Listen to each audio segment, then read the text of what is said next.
నమస్తే SR7 TV news కి స్వాగతం. బుచ్చినాయుడు కండ్రిగా ప్రాథమిక ఆరోగ్య కేంద్రంలో పల్స్ పోలియోపై శిక్షణ కార్యక్రమం.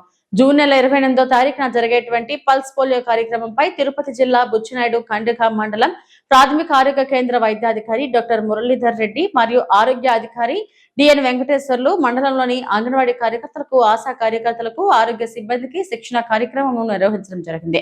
పోలియో జబ్బు మన దేశంలో పూర్తి నిర్మూలించబడినప్పటికీ పొరుగు దేశాలైన పాకిస్తాన్, కజకిస్తాన్, ఆఫ్ఘనిస్తాన్ దేశాలలో పోలియో కేసులు నమోదవుతున్నందున వలసదారుల ద్వారా ఈ పోలియో జబ్బు మరలా మన దేశంలో వచ్చేటువంటి అవకాశం ఉన్నందువలన ముందస్తు జాగ్రత్తగా ఈ పల్స్ పోలియో కార్యక్రమాన్ని ప్రభుత్వం వారు నిర్వహించడం జరుగుతుంది. పోలియో వ్యాధిగ్రస్తులు విస్తరించినటువంటి మల విసర్జన ద్వారా ఈ పోలియో క్రిములు అపరిశుభ్ర ఆహారం ద్వారా, నీటి ద్వారా ఇతరుల శరీరంలోకి ప్రవేశించి ఆ పిల్లలకు వచ్చేటువంటి అవకాశం ఉంటుంది. నిరంతరాయంగా జరిగేటువంటి వ్యాధి నిరోధక కార్యక్రమంలో ఓరల్ పోలియో వ్యాక్సిన్ మరియు ఇంజెక్షన్ ద్వారా ఇనాక్టివేటెడ్ పోలియో వ్యాక్సిన్ వేస్తున్నప్పటికీ ఈ ప్రత్యేక పల్స్ పోలియో కార్యక్రమం ద్వారా 5 సంవత్సరముల లోపు పిల్లలందరికీ ఒకే రోజు వేయడం ద్వారా ఎవరి శరీరంలో అయినా ఈ వైరస్ ఉన్నట్లయితే వాటిని కూడా నాశనం చేయవచ్చు అనే ఉద్దేశంతో ఈ కార్యక్రమాన్ని ప్రభుత్వం వారు నిర్వహిస్తున్నారు. కాబట్టి ప్రతి ఒక్క అంగన్వాడీ టీచర్, ఆశా కార్యకర్త, ఆరోగ్య సిబ్బంది వారి వారి గ్రామాలలో వలస వచ్చిన వారిని గుర్తించడము, వారి గ్రామాలలో ఉండేటువంటి పిల్లలందరినీ గుర్తించి జూన్ 28వ తారీఖున అందరికీ పోలియో చుక్కలు వేసేటట్లు చేయవలనని శిక్షణ కార్యక్రమంలో పాల్గొందామని పిలుపునిచ్చారు. Reporting by SR7 TV channel reporter B Ramachandraiah.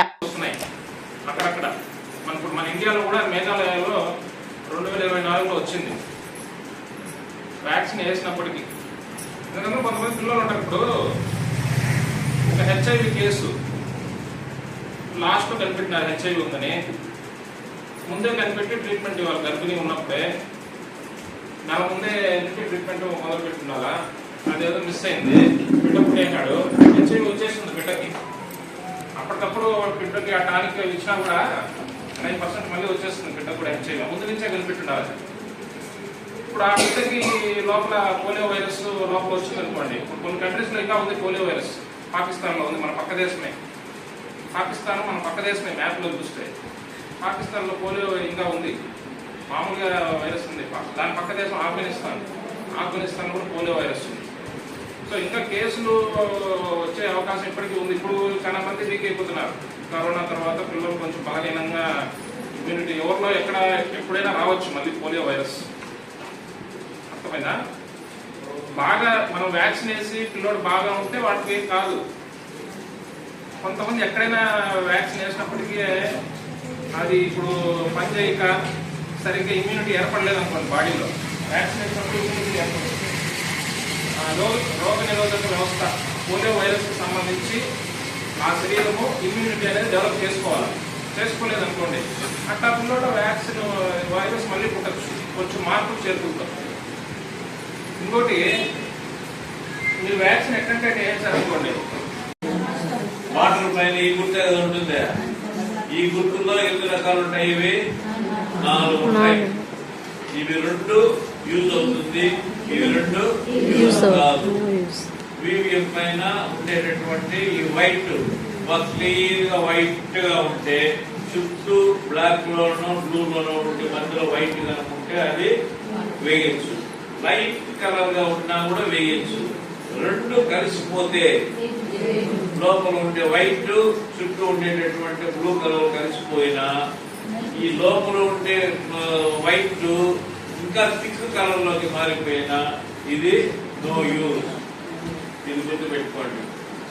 మీరు అది చూడకుండా వేసేసారంటే, అది వేసి ఆ బిడ్డకు ప్రయోజనం లేదు. బిడ్డకైతే పోలియో డ్రాప్స్ వేసారే కానీ దానివల్ల నో యూజ్ అనమాట. కాబట్టి వీబీఎం అనేది గుర్తు పెట్టుకోవాలి. ఇంకేముంటుంది అక్కడ? ఎన్ని మంది ఉంటారు టీంలో? 4 ఏం చేస్తారు?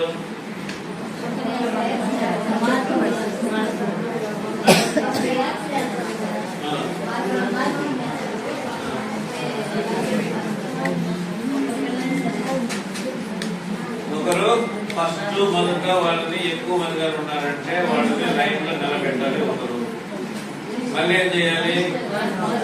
వ్యాక్సిన్ వేసేవాళ్ళు ఒకరు. మళ్ళీ ఏం చేయాలి? వెంటనే వ్యాక్సిన్ వేసిన వెంటనే లెఫ్ట్ లిటిల్ ఫింగర్ కి మార్కింగ్ చేయాలి. మార్కింగ్ ఎట్లా చేస్తారు? చర్మం పైకి బాగా క్లీన్ గా మార్కింగ్ పడేటట్టు చేయాలి. అది కనీసం ఒక వారం పాటు ఉండాలి. ఎందుకంటే దాని తర్వాత వస్తారు టీం. ఆ టీం వచ్చినప్పుడు పిల్లలు వీధులు ఆడుకుంటూ ఉంటారు. వాళ్ళు అడగరు. వాళ్ళు అడిగిన